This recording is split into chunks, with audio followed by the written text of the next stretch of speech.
children that can go on in the future to, to be able to innovate. But we're indexing on safety and, ethics and safety by design in general. How is that landing for you? And can you share, from your perspective, what does that mean, and how can people like yourself, design products that are focused on creating, do forget the reason why we designed in the first place. You design to create value, you design to solve problems, but in the quest for growth, in the quest for other metrics that do not necessarily align, right, with that value, we ignore the things we can do to make sure that the solutions we build continue to be safe. That's what really happens.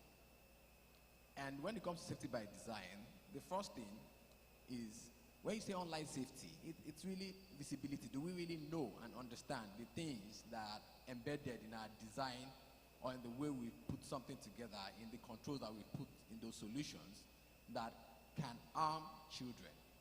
And even when those things are surfaced to us, whether by externals, by non-profits, or by even our own internal teams, do we care enough for there to be a legal liability, or some people make a lot of noise about it, or someone gets armed and it gets to the press before we make those changes? That's really the issue. Now, going back to me as a builder, right, what are the things we look at? One, when you build, you have to make sure that whatever safety protocols you're putting in there are easy to use.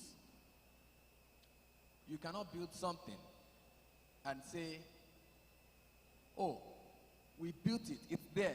You are the one as a user that didn't see it. And I hear that excuse a lot. Oh, we did it, it's already there. No, if they can't see it, then it's not there. It's just that simple. If you don't build in a way that it's simple for the lowest denominator of a user to use something, then it wasn't there in the first instance. And that's why we talk about adapting to mobile, adapting to different interfaces. If you can build to adapt something to maybe take less speed, or have more dwell time, more time spent on the website, you can also build for safety. It's a design choice that you've chosen to make as a builder. That's one. The second part is, how much are we investing in issues that concern marginalized groups? Marginalized groups could be on a geographic basis, on an orientation basis, on an age basis. For example, with AI growing and everybody's using AI tools all around, I know AI companies are investing a lot in adversarial teaming, which is testing their solutions to see the kind of queries that can cause harm, the kind of scenarios that can cause harm. But they are testing those things for some markets and not for the markets that are most vulnerable to it. We need to push hard and make sure they make these changes. Those are my contributions. Thank you so very much, Okwe. What I'm hearing is that safety by design is possible. And I know that people who work in the advocacy space, civil society organizations, make that case about social media platform designers, social media companies. But what we hear back is, well, we're here for profit. But thanks for that contribution. That is Ugochi Ihe. He's representing Chioma today from TechHa. And TechHa has done a lot of work in the advocacy for healthy digital spaces, especially for women. And as Africa digitizes education, what new online risks should concern governments, businesses, and educators the most? And I wanted to also add this on to the question. I know that a lot of the responsibility today is placed on parents and educators and even users in general. Is there more that schools and parents can do, and what is the limit of their role in helping to bring about a healthy digital space? All right, thank you so much, Toyin, and yes, lovely to represent Chioma this afternoon. And I think the first thing I would say is we first have to commend Africa and Nigeria for taking steps to digitize education. because, and one of the benefits we saw was during the lockdowns, for some private institutions, learning was not put to a halt. We still had students in private institutions still carry on with their classes, education. It wasn't put to a halt because of digitizing education. Right now, we have young people accessing learning management systems. We have teachers improving on their lesson plan and their curriculum. So big kudos to Africa. But we must, however, as we expand access, we have to ensure that the students we are introducing to this new digital environment are aware and they have the requisite knowledge for this. Digital access without digital literacy would create new vulnerabilities. It would expose children to harm.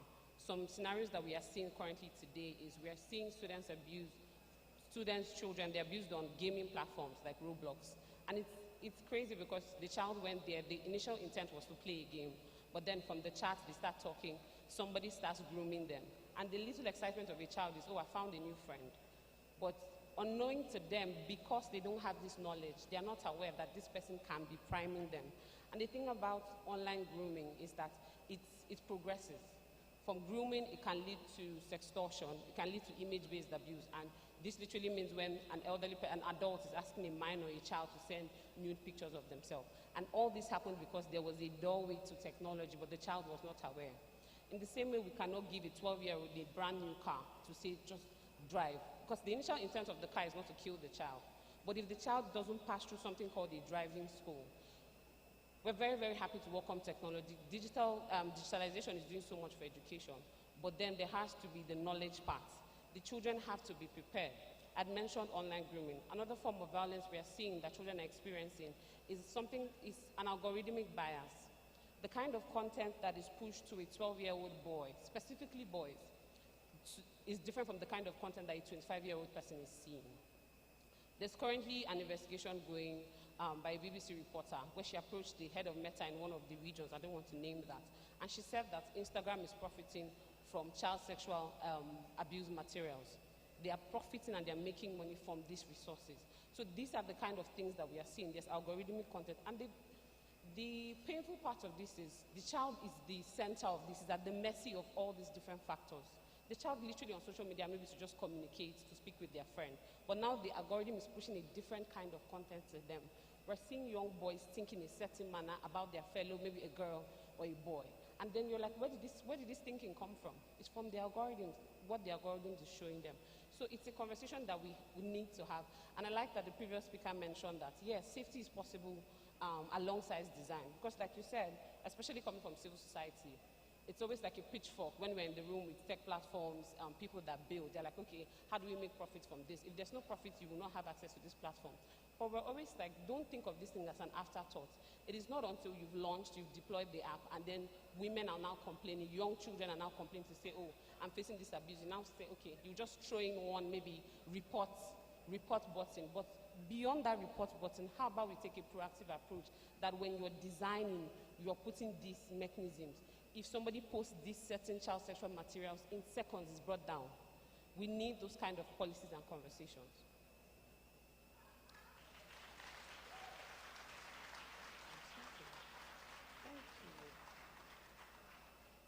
What I'm taking away from what you shared, everything obviously, but one thing that stood out is that digital access, so if we democratize access without digital literacy, then we're setting the users up for harm. Yeah, thank you so very much for that. And I'm going to come to you, Molade, and then I'll come back to our Honorable Commissioner. As classrooms become increasingly digital, how can we, reflecting on what everyone has said, how can we ensure technology enhances rather than hamper great quality teaching, while obviously creating safe and inclusive learning environment? And I ask this question of you, especially because you work with marginalized communities as well, and children from those communities. And so looking at the balance between providing access to great, beautiful quality education and ensuring that those kids are protected, basically. From your experience at Teach for Nigeria, what can we do? Okay. Can you hear me? Yes. Good afternoon, everyone. First of all, I'd like to say a big thank you to the Sterling One Foundation for having me here. So about where the majority of children are learning.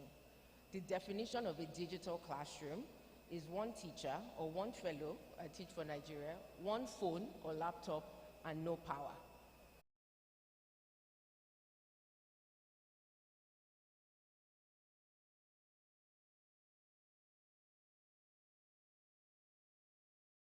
The technology guys, the ones building the technology, let's start with offline access first.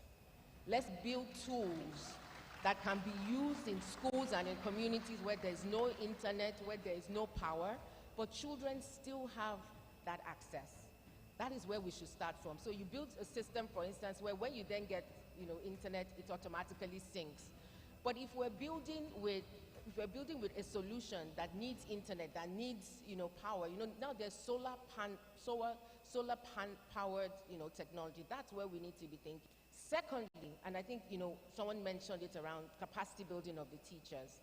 So if I put a tablet in the hands of an undeveloped teacher who does not understand basic IT skills, what I've done is just giving a teacher underdeveloped lesson plans and no ability to actually be able to use that technology.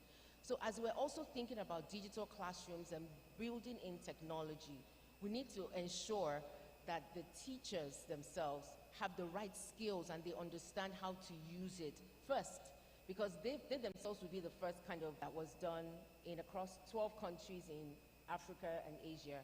Nigeria was not included in this study. What that study showed was that a good percentage of children between the ages of about 5 to 12 were sexually exploited online or were exposed to some of these things. But about 90% of them told no one. So when I think about safety and we're thinking about digital tools, yes, we can put the parental controls, yes, we can put the settings, but I think safety is much more than a setting. Safety is in a relationship. So for us, we need to also be able to help the teachers, the fellows, the adult. Who is the adult that child can report to? So when we deploy our fellows into truly ensure safe digital learning in classrooms. Without that, we're just building tools that really, this online safety conversation today, but deserve every access to digital learning as well. Thank you. Thank you so very much for that. Your point makes me remember a conversation we had recently about what does building for Africa mean. We say we want Africans to build for Africans. And what it means is what you've said. There are others in the audience. And so I'm going to come to you, Honorable Commissioner.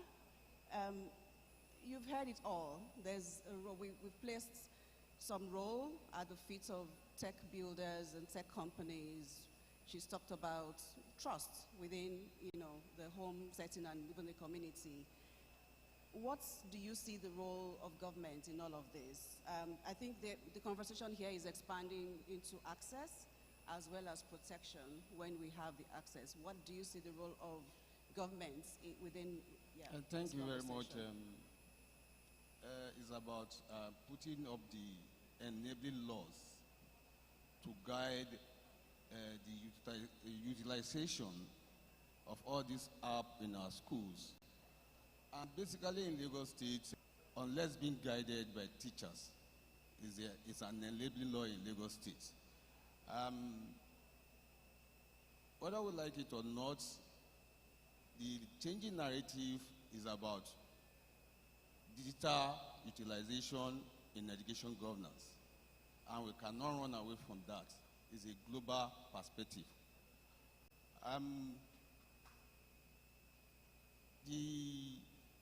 We have app in our schools where teachers were trained on how to use them. The program is called Eko Convention. And this app are designed for deployment of curriculum, writing manually the lesson notes, the lesson plan. So it's about putting out the app, The content that is to be taught, the topics are there already, and all they need to do is to have an encounter with the student. We have almost about 1,226 primary schools in Lagos, and the consultant trained virtually about 17,000 teachers on how to use those apps. And it's working right now in virtually all our schools. We don't need lights to put it on. All is needed as charging point and battery for them to be activated in our school space. The government is also there to guide against so many things. One, ensuring that the use of technology is a compulsion in all our schools, and which we have been doing. We've actually purchased interactive board for usage to take care of so many subjects, basically in physics, chemistry, and biology. So I don't think the issue of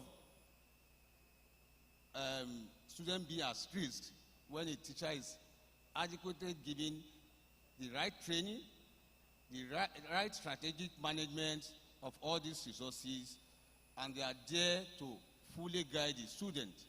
And that is what we have been doing in Lagos State. We have collaboration also with New Group in the deployment of all these devices in our schools, and they are also there to act as a checkmate. There is a dashboard in which you can't go beyond the limit of what the content has designed for. Of online spaces being susceptible to harm. And so what role does it have, or do they not have any role? And is this a fundable thing? I know that you're coordinating the Business Coalition for Education, and you're centering this as an agenda. What are your thoughts in terms of how to finance education in a way that captures this reality? Thank you very much, Toyin. And thank you. Last year, during the summit, there was a decision that was reached during the Bold Action session on education, and it was about how do we have a coalition to intentionally finance foundational learning. And that's because, based on statistics in Nigeria today, and in the words of Dr. Tayo Adoloji of NESG, school.